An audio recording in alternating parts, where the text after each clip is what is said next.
पुराव्याच्या गोष्टी ऐकून त्यावर विश्वास ठेवून एवढा निर्बुद्ध नाही आम्ही. तर मीही तो पुरावा स्वतःच्या डोळ्याने बघितलाय आणि कानाने ऐकलाय. अरे तुझ्या पोरीची लायकी नव्हती रे या घरात मोल करीन राहून राहण्या.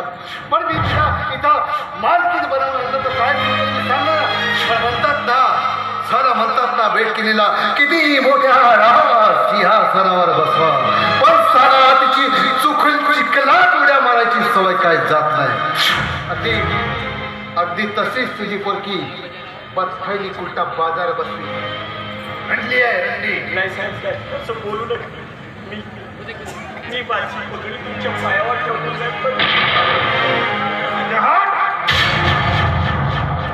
त्रास घेऊ.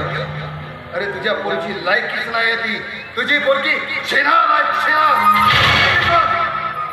यानंतर पुन्हा